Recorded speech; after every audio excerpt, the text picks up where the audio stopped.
පසුගිය මාර්තු 26 වෙනිදා අපි රටට හිටක් නාලිකාවෙන් වීඩියෝ එකක් කරලා අනාවැකියක් කිව්වා මේ ලංකාවේ අලුත් අවුරුද්දට කලින් ඉරානයත් ඇමරිකාව සහ ඊශ්‍රායලය අතර තියෙන යුද්ධය අවසන් වෙනවා කියලා. අපි මේ කතාව කියන වෙලාව වෙනකොට මේක හොඳටම රත් වෙමින් තිබුණේ. අවසන් වීමක් පිළිබඳ කිසිම අදහසක් තිබුණේ නැහැ. ඒ වගේම මාස ගාණක් යුද්ධය ඇදෙයි මහ විශාල පීඩාවක් වෙයි කියලා තමයි හැමෝම කල්පනා කළේ. ඊට පස්සේ දවස් කිහිපයකට පස්සේ ඩොනල්ඩ් ට්‍රම්ප් ප්‍රකාශයක් කරා තව සති දෙකක් තුනක් ඇතුළත මේ යුද්ධය මම අවසන් කරනවා කියලා. එහෙම කිව්වහම කවුරුවත් ඒක විශ්වාස කරන්නේ නැහනේ. මොකද ඩොනල්ඩ් ට්‍රම්ප් ඔය දෙන ඩෙඩ්ලයින් ගැන කවුරුවත් තුට්ටු දෙකේ විශ්වාසයක් නැහැ. නමුත් ඔහු ඒ ඉලක්කම් දෙන්නේ ඔහුගේ කිසියම් සැලසුමක් ඇතුව. ඒක හරි ගියොත් කරා වැරදුනොත් කල් දැම්මා. එහෙම තමයි යාගේ මූල ධර්මය. එතකොට ඊට පස්සේ අපි දැක්කා දිගින් දිගටම මේ தত্ত্বය දරුණු වෙනවා. එතකොට අපේ මේව නරඹන අපේ ප්‍රේක්ෂකයෝ ඒ වගේම හිතවතුන් කියන්න පටන් ගත්තා මේක මහා මේ පිස්සු කතාවක් නේ ඔයා කියන්නේ. කොහොමද යුද්ධය අවසන් වෙන්නේ? කිසිම සාකච්ඡාවක් නැහැ. එකඟ වෙන්න බැරි කොන්දේසි තියෙන එක පැත්තකින් ඉල්ලීම් 15ක් තියෙනවා ඇමරිකාව පැත්තෙන්. ඉරානයේ පැත්තෙන් ඉල්ලීම් 5ක් තියෙනවා. මේක කිසිසේත්ම විසඳන්න පුළුවන් දේවල් නෙවෙයිනේ. මේක හරියන්නේ නැහනේ. ඔබ මේ කරන්නේ විහිළුවක්. ඔබ මේ කරන්නේ වංචාවක්. මේක ඔබගේ බොරු සිහිනයක්. ආදි වශයෙන් නොඑක් කතන්දර අපිට කිව්වා. හැබැයි අද වෙනකොට අපි ඒ ඉදිරිපත් කරපු කාරණය ඇත්ත වෙලා තියෙනවා. සනාත වෙලා තියෙනවා. මේක අපි කිව්වේ මේ ජ්‍යොතිෂයෙන් නෙවෙයි. මේක අපි කිව්වේ මේ මහ පොළොවේ තියෙන දේශපාලනය පැත්තක් ගන්න නැතුව විවෘත මනසකින් බලලා ඒ යන ප්‍රවණතාවයන් දිහා බලලා තමයි අපි මේක කිව්වේ. මෙතන කිසිම මැජික් එකක් නැහැ. ඕන කෙනෙක්ට මේක කරන්න පුළුවන්. හැබැයි එහෙම කරන්න නම් එක පැත්තකින් මේ සිදුවෙන සිදුවීම් පිළිබඳව හොඳට දැනුවත්ව ඉන්න ඕන. අනිත් පැත්තෙන් ඒ සිදුවීම් වලින් පිටස්ත වෙලා නිරීක්ෂකයෙක් විදියට පැත්තක් ගන්න නැතුව විවෘතව බලන්න. අන්න එතකොට තමයි මෙහෙම අනාවැකි කියන්න පුළුවන් වෙන්නේ. දැන් මේක රටරටක් නාලිකාව අනාවැකි කියලා හරි ගිය පළවෙනි වතාව නෙවෙයිනේ. මිට කලින් අපි අවස්ථා ගණනාවකදීම ලංකාවේ දේශපාලනය ගැන අනාවැකි කිව්වා. ඒවා කිරි ගහට යන්නේ නැහැ හරි ගියා. ඔබට මතක ඇති 2023 දී අපි කිව්වා 2024 ජනාධිපතිවරණයේ ප්‍රතිඵල. අපි 2023 දී කිව්වා 2024 මහමැතිවරණයේ ප්‍රතිඵල. ඒ වගේම පසු කාලීනව අපි පළාත් පාලන මැතිවරණයේ ප්‍රතිඵල කිව්වා. මේවා හරියටම හරි ගියා. ඒත් මේ එකක්වත් මේ අංජනම් බල්ලා කියන දේවල් නෙවෙයි. මේවා මේ මහ පොළොවේ තියෙන දේශපාලනය හැඟීම් වලින් තොරව බැලුවොත් විතරක් හඳුනා ගන්න පුළුවන් එකක්. මේකට අපි කියන්නේ උපාය මාර්ගික ප්‍රවේශයක් කියලා. විවෘතව බැලුවොත් අපට පුළුවන් ඇත්ත කතන්දරය මොකක්ද කියලා තේරුම් ගන්න. ඒතර දැන් මේ ඉරානයත් ඇමරිකාවත් අතර තියෙන යුද්ධයේදී අපි බලන්න ඕන ඉරානයේ පැත්තෙන් තිබුණු ප්‍රශ්න, ඒගොල්ලන්ගේ තියෙන අවම කොන්දේසි මොකක්ද? ඊශ්‍රායල පැත්තෙන් තිබුණු ප්‍රශ්න, ඒගොල්ලන්ගේ පැත්තෙන් අවම කොන්දේසි මොකක්ද? ඒ වගේම ඇමරිකාව පැත්තෙන් තිබුණු ප්‍රශ්න, ඒවායේ අවම කොන්දේසි මොකක්ද? ඒ සියල්ලටමත් වඩා ට්‍රම්ප්ව කියවන්න පුළුවන් වෙන්න ඕන. ට්‍රම්ප්ව කියවන එක ලේසි කෙලියක් නෙවෙයි. එයා එක වෙලාවට එක බයිලා කියනවනේ. ඒතකොට ඒක හරහා ට්‍රම්ප්ව කියවන්න පුළුවන් නම් මේ ප්‍රශ්නෙට උත්තරයක් අපිට නිශ්චිත අනාවැකියක් කියන්න පුළුවන්. ඒතකොට ට්‍රම්ප්ගේ ස්වභාවය අපි දන්නවා. ට්‍රම්ප් මෝඩයෙක් නෙවෙයි. මේ සමහර අය හිතන් ඉන්නවා ට්‍රම්ප් මහා මෝඩයෙක් කියලා. නෑ. ට්‍රම්ප් ඉතාමත්ම බුද්ධිමත්. හැබැයි සම්මතය තුට්ටු කොට ගණන් ගන්න. එහෙම අයට අපි කියන්නේ කවුද? එහෙම අපිට අපි කියන්නේ පිස්සෙක් කියලා. එතකොට ට්‍රම්ප් මෝඩයෙක් නෙවෙයි පිස්සෙක්. හැබැයි ඒ පිස්සෝ සාමාන්‍යයෙන් ඇත්ත කියන්නේ. අපි හොඳට හොයලා බැලුවොත් මේ පිස්සු කියලා කියන අය සම්මතයේ මම මේක කියලා ප්‍රශ්නයක් වෙයිද, කාර්ගාර හිතරිදෙයිද, නරකක් වෙයිද කියලා හිතන්නේ බලන්නේ නැතුව ඇත්ත ඒ විදිහටම කියනවා. හරියට පොඩි ළමයිත් එහෙමනේ. පොඩි ළමයිත් මොන වගේ ප්‍රතිචාර වෙයිද දන්නේ නැහැ, අනිත් එක මොනවා හිතයිද දන්නේ නැහැ කියලා හිතන්නේ නැහැ. Tamanට අවංකව හිතෙන දේ කියනවා. ඒ වගේ යම්කිසි රංගපෑමක් තමයි මේ ට්‍රම්ප් කරන්නේ. ඒතකොට ට්‍රම්ප්ගේ තියෙන ප්‍රධාන වැඩසැලැස්ම තමයි ලොකුම තුරුම්පුව ඉස්සෙල්ලම ගහනවා. ගහලා හරි දැන් වැඩේ ඉවරයි කියලා වැඩේ වහලා දානවා. ඊට පස්සේ අනිත් අය ඒකට අනුගත වෙනවා. මොකද අනිත් අයකට අනුගත වෙන්නේ? අපි අමතක කරන්න හොඳ නෑ. මේ වර්තමාන ලෝකයේ සක්විති රජුරෝ ඩොනල්ඩ් ට්‍රම්ප්. ඒක අපි යථාර්ථයක් විදිහට පිළිගන්න ඕන. මොකද ඩොනල්ඩ් ට්‍රම්ප් තමයි ලෝකේ නම්බර 1 රටේ ජනාධිපති. අපි වෙන විදියකින් කියනවා මේක යුනිපෝලා වර්ල්ඩ් කියලා. ඒ කියන්නේ ඒකද්‍රව ලෝකයක්. මේකේ ඉන්නේ එකම එක සුපිරි බලවතයි. ඒ තමයි ඇමරිකාව. තවමත් ඇමරිකාව තමයි සුපිරි බලවතා. ඒ නිසා සක්විති රජුරෝ කිව්වහම කෙනෙක්ට නොගෙන ඉන්න බෑ. ඒ වගේම ට්‍රම්ප්ට බය නැතුව අවදානම් ගන්න ලෑස්ති පුද්ගලයෙක්. ගණන් හදලා බලනවා. වරදින ඉඩ කඩක් තිබුණත් ඒක අමතක කරලා තීරණය ගන්නවා. එහෙම ගත්ත ඒවා පෞගි දවස්වල කිරිගහට යන්න වගේ හරි ගියා. මොනවද? ලොකුම දේ තමයි වෙනිසියුලාව සම්බන්ධයෙන් ගත්ත තීරණය. වෙනිසියුලාව වට කරලා ඊට පස්සේ ජනාධිපති මණ්ඩලයට ගිහිල්ලා ජනාධිපති නිකොලස් මදුරෝ විශ්වා. උස්සල නිකන් හිටියේ නෑ. තගරිය දාලා උපජනාධිපතිනිය ඩේසි රොඩ්රිගෝස්ව දමනය කරගත්තා. ඊට පස්සේ දැන් වෙනිසියුලාවේ තෙල් ඇමරිකාව කප්පන් අරන් පිටට විකුණනවා. ඒතකොට මේක තමයි ට්‍රම්ප්ට තමන්ගේ විශ්වාසනීයත්වය, ආත්ම විශ්වාසය වැඩි වෙන්න ප්‍රධාන හේතුව.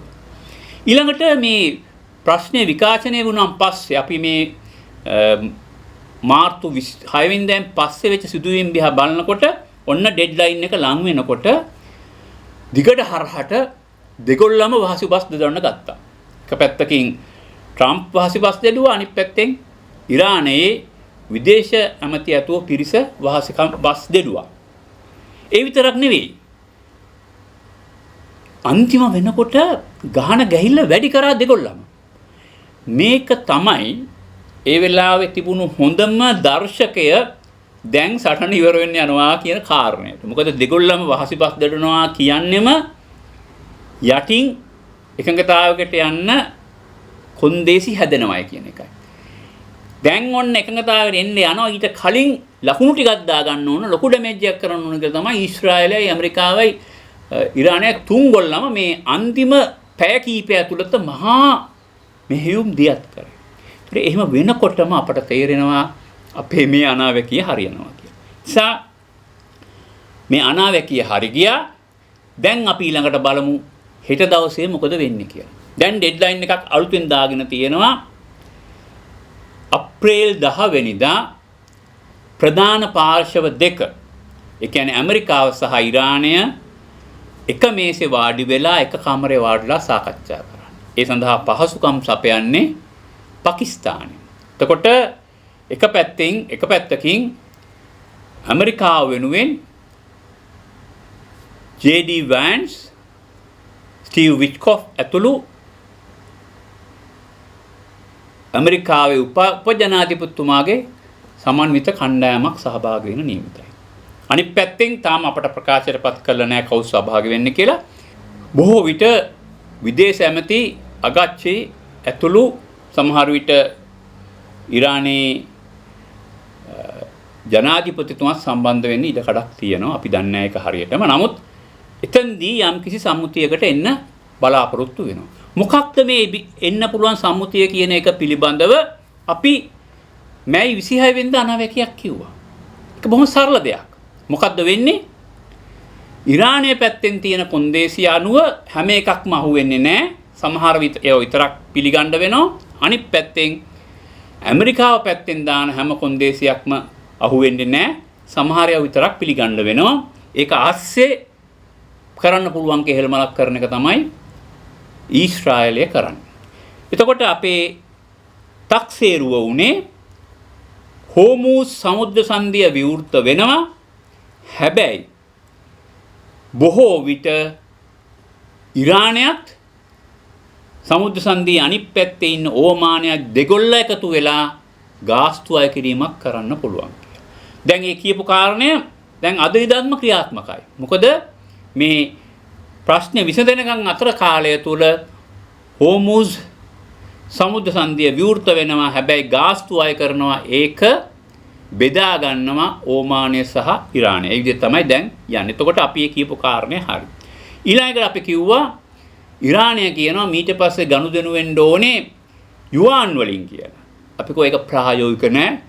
ඕන කරන්සි එකකින් ඕන මුදලකින් මේ ගනුදෙනුව වේවි කියලා. එතකොට ඒකත් අනිවාර්යෙන් වෙන්න තියෙන ඉඩකඩ වැඩි. ඊළඟට ඉරානයේ පැත්තෙන් තියෙන අනිත් ප්‍රශ්නේ තමයි මැද පෙරදිග තියෙන ඇමරිකානු හමුදා කඳවුරු ඉවත් කරගත යුතුයි කියන එක. එතකොට දැනටමත් ඉරාකයේ තිබුණු හමුදා කඳවුරු නේටෝ එක අයින් කරගෙන තියෙනවා. ඇමරිකාවත් අයින් වෙමින් පවතිනවා. ඒ වගේම බොහෝ විට ඉදිරි අනාගතයේදී මැද පෙරදිග සෙසු රටවල් වලට තේරුම් යනවා ඇමරිකාවේ කඳවුරු තමන්ගේ රටවල් වල තිබීමෙන් තමන්ගේ රටට ආරක්ෂාවක් ලැබෙනව නෙවෙයි තමන්ගේ රටේ තියෙන ආරක්ෂාව නැති වෙනවා කියලා. ඒ නිසා බොහෝ විට මේ විනාශ වෙච්ච කඳවුරු යලි ප්‍රතිසංස්කරණය කරන්න තියෙන ඉඩකඩ අඩුයි. ඊළඟට ඇමරිකාව පැත්තෙන් මොකද වුනේ? ඇමරිකාව පැත්තෙන් කිව්වා අපි න්‍යෂ්ටික ආයුධ හදන්න දෙන්නේ නැහැ කියලා. ඉරානයත් ඉතින් අපි න්‍යෂ්ටික ආයුධ හදන්නේ නැහැ කිය හදන්න try කරන බවක් පෙනුණා. එතකොට හදන්නේ නැහැ කියන පොරොන්දුව ඉස්සරහට සාකච්ඡා මේසේ ඉදිරියට යාවි. ඒක හදන්නේ එකකුත් නැහැ, නොහදා ඉන්නේ එකකුත් නැහැ. ඒක දිග්ගැස්සෙන්න පුළුවන් දෙයක්. ඒකම ඊළඟට කිව්වා මේ පාර ෂොට් එක දෙන වෙලාවේ ඇමරිකාව ඩොනල්ඩ් ට්‍රම්ප් කිව්වා රෙජීම් චේන්ජ් එකක් ඉරානයේ සිදු වෙන්න ඕන කියලා. දැන් ඒ රෙජීම් චේන්ජ් එක විනා වුණා. ප්‍රධානියා ආගමික නායකයා රටේ රාජ්‍ය 나යකයා ආයතොල්ලා අල් ඛමේනිව ඝාතනය කරා. තව ගොඩක් සෙට් එකක් ඝාතනය කරා. ඒ නිසා ඉබේම මේ ක්‍රියාවලිය සිද්ධ වුණා. හැබැයි ප්‍රශ්නේ තියෙන්නේ අලුත් රෙජීම් එක පරණ එකට වඩා හපම්. ඉස්සෙල්ලා යම් කිසි හෝ මධ්‍යස්ථභාවයක් තිබුණා නම් දැන් ඒක නැති වෙලා ගිහිල්ලා තියෙනවා. ඒක දැන් මේගොල්ලන්ට අදාළ නැහැ. එතකොට ඇමරිකාව පැත්තෙන් අවසාන වශයෙන් එල්ලෙන්න තිබුණු විසඳ ගන්න තිබුණු එකම විසඳුම තමයි හෝමුස් සමුද්‍ර සංධිය විවෘත වෙනවා කියන ප්‍රශ්නේ. ඒකට තමයි සේරම කොන්දේසි දැන්. හැබැයි ඒක කරන්න කිසිසේත්ම ඇමරිකාවට පුළුවන් කමක් තිබුණේ නැහැ. බොරුවට ෂෝ එක දාන්න ඇමරිකානු මරීන් බටයෝ දහස් ගාණක් මම හිතන්නේ 5000කට වැඩි පිරිසක් ඒ මැදපෙරදිග කලාපයට නාවික සේනාංක එක්ක ආවා. නමුත් ඒක හෝමුස් සමුද්‍ර සංධිය විවෘත කරන්න බෑ කියලා ෂුවර් එකක් හැමෝටම තිබුණා. එතකොට මොකද්ද එහෙනම් ට්‍රම්ප්ගේ තුරුම්පෝ උනේ? ඔන්නෝක තමයි මේ වෙලාවේ මාධ්‍යවල හරියට සාකච්ඡා නොවුණු තාම වැදගත් කාරණේ. ට්‍රම්ප් ඩෙඩ්ලයින් එකක් දෙනකොට දවස් 10ක් ඇතුළත මේක තීරණයක් ගන්න ඕන කියලා කියනකොට ට්‍රම්ප්ගේ අලුත් ප්ලෑන් එකක් තිබුණා. ඒක තමයි පළවෙනි වටේ ජයග්‍රහණය ලැබුවා අයතොල්ලා අල් ඛමේනිව ඝාතනය කරලා. ඒකත් එක්ක සටන නවත්ත ගන්න බැරි වුණත් දැන් තව මොකක් හරි තුරුම්පුවක් පෙන්වන්න ඕන මේ ඇයි යුද්ධය දිග්ගැස්සුනේ කියලා කියන්නේ. ඒකට තුරුම්පුවක් ඒගොල්ලෝ ලෑස්ති කරන් හිටියා. ඒක තමයි අපි කියන්නේ ට්‍රම්ප්ගේ වැරදුණු කුරුමානම කියලා. මොකක්ද ඒක? ඒක දැනට තිබෙන වාර්තා අනුව ඔවුන් බලාපොරොත්තු වුණා 100 ගණනක් ඇමරිකානු හමුදාවේ මෙරීන් සහ නේවි මෙරීන්ස් නාවික මෙරීන් වරු ගිහිල්ලා ඉරානයේ ඉස්ෆහාන් ප්‍රදේශයේ මේ එන්රිච් කරපු සංකේන්ද්‍රණය කරපු න්‍යෂ්ටික ද්‍රව්‍ය ටික උස්සගෙන එන්න. ඒක උස්සගෙන ආවිල්ලා කියන්න තිබ්බ අන්න හරි. අපි මේගොල්ලන් සදහටම කුඩු පට්ටම් කරා න්‍යෂ්ටික අවි හදාගන්න තිබුණ ඉඩකඩ සුන්නත් දූලි කරා කියලා. ඔබ්ලිගරේට්. ඔක් පාවිච්චි කරන ආයතනය මුලින් උපුටා දැමීම. සම්පූර්ණයෙන්ම නැති බංගස්ථාන කළ දැන්. අන්න ඒ තුරුම්පුවක් ක්‍රියාත්මක වෙන්න උත්සාහ කරා. ඒක මොකද උනේ?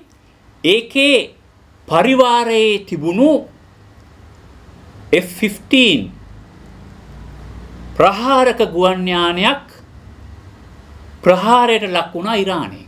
ඒ නිසා ඒක කඩාගෙන වැටුණා. ඒ කඩාගෙන වැටුනහම නියමුවා සහ ප්‍රහාරකයා එහි අතරමං වුණා. එතකොට ඒ අයගේ ඒ අතරමං වීම වහගෙන මෙහෙයුම ක්‍රියාත්මක කරන්න ඇමරිකානු රජය උත්සාහ කරාට මාධ්‍යවලට නිවුස් එක ආවා එක්කෙනෙක් බේරුණා අනිත් එක්කෙනා තවම අනාරක්ෂිත ප්‍රදේශයේ ඉන්නේ කියලා. අන්න ඒ නිසා ඒ පැත්තට අවධානය යොමු කරලා අර කලින් හිටපු සේනාංක වලට අමතරව මේ අය මුදවා ගැනීමේ මෙහෙයුමක් ක්‍රියාත්මක වුණා. ඒකත් එක්කම තවත් පටලැවිල්ලක් වුණා ඇමරිකාවට. ඒක තමයි ඇමරිකාව විශාල ගුවන් යානා අවශ්‍ය ප්‍රමාණයේ මේවා අරගෙන යන්න පුළුවන්. ඒ වගේම සොල්දාදුවන් අරගෙන යන්න පුළුවන්. එවැනි පහසුකම් සහිතව ගිහිල්ලා ඉරානයේ ඉස්ෆහාන් ප්‍රදේශයට ආශ්‍රිතව ගුවන් යානා බස්සන්න පුළුවන් පරිශ්‍රයකට බැස්සුවා. මේ සම්බන්ධයෙන් අවශ්‍ය කරන බුද්ධි තොරතුරු ඊශ්‍රායලය විසින් ගිය අවුරුද්ද ජුනි මාසෙ විතර දීලා තිබුණා. ඒ තොරතුරු අනුව මේ ගුවන් යානා වලට ගිහිල්ලා මේක ආපහු අරගෙන එන්න පුළුවන්කම තියෙනවා කියන විශ්වාසය තිබුණා. මොකද කල්ැතුවම CIA එකේ ප්‍රධානියා තුල්සි ගබෑසි කියලා තිබ්බා අපි දන්නවා මේ එන්රිච් කරපු යුරේනියම් කොහෙද තියෙන්නේ කියලා. මේ සංකේන්ද්‍රණය කරපු වැඩි දියුණු කරපු යුරේනියම් කොහෙද තියෙන්නේ කියලා. ඒ නිසා තැනක් දන්නවා ගිහිල්ලා ගේන්න පුළුවන් පසුබිමක් තියෙනවා ගිහිල්ලා ගේන්න තමයි මේ උත්සාහ කරේ. එතකොට මෙතන ගැස්සිලා ගියා තැනක් තියෙනවා. ඒක තමයි මේ ධාවනපතේ පිරික්සීම කරලා තියෙන ජුනි මාසේ මේ කාලේ වෙනකොට ඒ ධාවනපතේ භූමිය වෙනස් වෙලා තියෙනවා මේ ඍතු වෙනස් වෙච්ච නිසා. ඒ නිසා මේ දෙකක් එරුණා. මෙතෙක් ගොඩ ගන්න බැරි තත්ත්වයක් ආවා. අන්න ඒ කාරණා දෙක මත තමයි මේගොල්ලන්ගේ මේ තුරුම්පුව වැරදුනේ. ට්‍රම්ප්ගේ දෙවැනි ලොකුම තුරුම්පුව වැරදුනේ. ඒක නිසා අපි මේකට අපිට මේක කියන්න පුළුවන් ට්‍රම්ප්ගේ වැරදුණු කුරුමානම කියලා. හැබැයි යාට පොඩි ෆේස් සේවිං එකක් යන්තම් ඇඟ බේර ගන්න පුළුවන්කම තිබුණා අර ප්‍රහාරක කටයුතු කරන්න හිටපු කර්නල් වරයා බේරා ගන්න පුළුවන් වෙච්ච නිසා. එතකොට ට්‍රම්ප්ට මේ සාම ගිවිසුමකට යන්න තිබුණු හොඳම ජයග්‍රහීව හොඳටම යන්න තිබුණු ඒ තුරුම්පුව වැරදුනා. ඒ නිසා ට්‍රම්ප්ගේ ඒ කුරුමානම වැරදුනා කියලා අපට නිගමනයකට එන්න පුළුවන්. ඒ වුණත් ප්‍රශ්නයක් නැහැ. ට්‍රම්ප් එන මොකක් හරි එකක් අල්ලගෙන ගොඩ යන එකක් තමයි තියෙන්නේ. ඒ අනුව දැන් මේ වතාවේ මේ සාම සාකච්ඡා පටන් ගත්තා. සටන් විරාමය ඇති වුණා. හෝමුස් සමුද්‍ර සංධිය හරහා හෙට අනිද්දා වෙනකොට නෞකා ධාවනය පටන් ගනීවි. එතකොට ලෝකයේ යථා තත්ත්වයටපත් වෙනවා. ඊට අනුරූපව අර අපි කලින් සාකච්ඡා කරපු කොන්දේසි මත මේ අප්‍රේල් 10 වෙනිදායින් පස්සේ අවසන් එකඟතාවයකට එන්න තියෙන ඊටකට හුඟක් වැඩි. දැන් හැමෝම හිතන් ඉන්නවා මේක නිකන් කරකවල ඇතිරිය වගේ මේ මොකද්ද මේ වුනේ? අපොයි මේක අපිට කරකවෙයිද? නෑ, කිසි දෙයකට බය වෙන්න එපා. මේක අපි අනාවැකි කියපු ක්‍රමයට උනේ. මේක ඉදිරියට යන්නෙත් අපි තක්සේරු කරන විදියට අපි අවධානය යොමු කරන විදියට මේ අවසන් එකඟතාවය එනවා. ඉතින්දී ඉරානයට මොනවද නොලැබෙන්නේ? ඉරානයට නොලැබෙන ලොකුම දේ තමයි ඉරානයට සිකියුරිටි ගැරන්ටි එකක් ආපහු යුද්ධ කරන්නේ නැහැ කියලා දෙන්නේ නැහැ. මොකද එහෙම දෙන්න කෙනෙක් නැහැ. ඇමරිකාව කිව්වට තුට්ටුවකට ගණන් ගන්න නැහනේ. අද යුරෝපය අවලංගු කාසියක්. ඒගොල්ලෝ කියන දෙයක් කිසිසේත්ම වටින්නේ නැහැ. ඒගොල්ලෝ තුට්ටු දෙකට වැටිලා. එහෙමනම් මේ සිකියුරිටි ගැරන්ටි එක ආරක්ෂිත ගැරන්ටි එක දෙන්න පුළුවන්කම තියෙන්නේ රුසියාවට සහ චීනයට. හැබැයි චීනය රුසියාවයි ඒ වගේ වැඩවලට අත ගහන ජාතිය රටවල් නෙවෙයි. ඒගොල්ලන් ඊට වඩා ආරක්ෂාකාරී ක්‍රියාමාර්ගයක ඉන්නේ. ඒ නිසා ඉරානය කැමති වුණත් අකමැති වුණත් එවැනි සිකියුරිටි ගැරන්ටි එකක් ලැබෙන්නේ නැහැ. හැබැයි ඉරානයට ප්‍රශ්නයක් නැහැ. මොකද කොහොමත් රැකවරණයට ඉන්නවා ඉරානය අනිවාර්යයෙන්ම රුසියාවේ සහ චීනයේ ඔවුන් අතර හොඳ අවබෝධයක් තියෙනවා ආරක්ෂාවේ අක්ෂය විදියට. එතෙන්දී ඒ රැකවරණය තිබුණු නිසා තමයි ලෝකයේ සුපිරි බලවතත් එක්ක අධිෂ්ඨාන සාගතව කලාපීය බලවතෙක් වුණු ඉරානයට මුණ ගැටෙන්න පුළුවන් වුණේ. මේ සාකච්ඡාවේදී හැමෝම හිතුවා ඉරානය මේකට කැමති වෙන එකක් නෑ. ඇමරිකාව මොකක් හරි කරලා එකඟතාවයෙන් උත්සාහ කරાવી කියලා. හැබැයි මෙතෙන්දී ඉරානය මේකට කැමති වෙනවා කියන එක පිළිබඳ අපට විශ්වාසයක් තිබුණේ ප්‍රධාන හේතුව ඉරානයේ අත මිරිකන්න පුළුවන් රටවල් දෙකක් තියෙන්නේ. එකක් තමයි රුසියාව, අනිත් එක තමයි චීනය. ඒතර චීනය ඉතා පැහැදිලිව ඉරානය දැනුවත් කරලා තිබුණා. ඉරානය සූදානම් කරා මේ වෙලාවෙත් වැඩේ තවත් කුරුගල් කරගන්න එපා. ඔබ දැන් ජයග්‍රාහී තත්වයක ඉන්නේ. ඒ නිසා ඔබ මේ ප්‍රශ්නය විසඳ ගන්න කටයුතු කරන්න කියලා. ඒ නිසා තමයි මේ ගිවිසුම ඇති වුණේ. එතකොට එක පැත්තකින් මුලින්ම තුරුම්පුව බලාපොරොත්තු වුණා ට්‍රම්ප් අයතොල්ලා ඛමේනිව ඝාතනය කරලා රෙජිම් චේන්ජ් එකක් කරන්න. එතනදී ගිය පාර වීඩියෝ එකේ අපි සාකච්ඡා කරා ඇයි ඒක කරන්න බැරි වුණේ කියලා. මොකද ඒ වෙනකොට හිටපු යුද හමුදාපතිවරයා තමයි ඉරානයේ ඊශ්‍රායලයේ සහ ඇමරිකාවේ ප්‍රධාන ඔත්තුකරුවා වුණේ. ඔහු මිට කලින් අවස්ථා 9කදී එවැනි පාවාදීම් කරලා බේරිච්ච එකෙක්. නමුත් මේ වතාවේ ඔහුව කොටු වුණා, ඔහුව අහු වුණා. සමහරවිට බොහෝ විට දැන් ඉරානයේ හමුදාව විසින් ඔහුව ඝාතනය කරලා ඇති. කොහොමවත් දැන් ඔහු අතුරුදහන් වෙලා තියෙන. ඒ නිසා ගැස්සිලා ගියා. අනිත් පැත්තෙන් ඔවුන් බලාපොරොත්තු වුණා මධ්‍යස්ථ මතධාරීවරයෙක් වන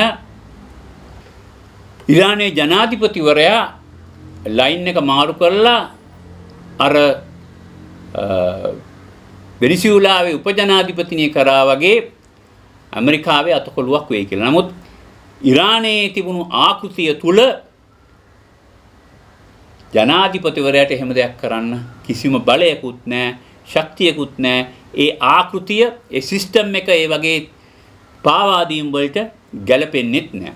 එතකොට ඒ තුරුම්පුව ඒ නිසා වැරදුනා. ඊළඟට දෙවනි වතාවේදී මේ ගැස්සිලා ගියා. අර එන්රිච් යුරේනියම් ටික අරගෙන ඉන්න තිබුණු අවස්ථාව නැති වුණා. නිසා ඉදිරියේදී මේ ප්‍රශ්නය සමග බැඳුණු තව ප්‍රශ්න ගොඩක් තියෙනවා.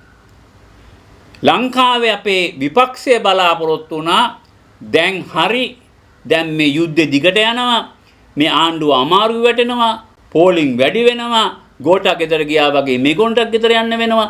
මේ වෙලාවේ බලය ගන්න කොහොමද කියලා කුමන්ත්‍රණ කෙරෙන්නත් පටන් ගත්තා. ඒවත් සේරම ජෝක් බවට පත් වුණා මේ ප්‍රශ්නේ විසඳෙන විදියට අනුව. නිසා අපි ඉතා පැහැදිලිව කියනවා මේ සංකීර්ණ ක්‍රියාවලිය ASCII උනත් මොළය පාවිච්චි කරොත්, දැනුවත් වුණොත්, පක්ෂපාතී වෙන්නේ නැතුව අච්චුවෙන් එළියට ගිහිල්ලා බැලුවොත් වෙන්නේ මොකද්ද කියලා ඔබට අනාවැකි කියන්න පුළුවන්. අපි ඒ ලබාගත්ත ඒ අනාවැකි කීමේ කුසලතාවය අපි මැජික් විදියට තියන් ඉන්නේ නැහැ. අපි කැමති අපේ ප්‍රේක්ෂකයන් සමග ඔබත් ඒ වගේ දැනුවත් අනාගතේ මොකද වෙන්නේ කියලා හරියට හිතා ගන්න පුළුවන් පිරිසක් බවට පත් වෙනවා. ඒ නිසා අපි කිසිම ගුරු මුෂ්ටි නැතුව මේ දැනුම ඔබට ලබා දෙන්න ලෑස්ති. මේ සංකීර්ණ ලෝක දේශපාලනය තුල මැද පෙරදිග භූමිකාවේ සැඟවුණු රහස් තව ගොඩක් තියෙනවා. සැඟවුණු රසවත් තොරතුරු ගොඩක් තියෙනවා. ඒවා ඊටාම වැදගත් ඉදිරි දේශපාලන ලෝකයේ තේරුම් ගැනීමට නම් අපි ලෑස්ති ඔබත් සමග ඒ පිළිබඳව ඉදිරියේදී සාකච්ඡා කරන්න.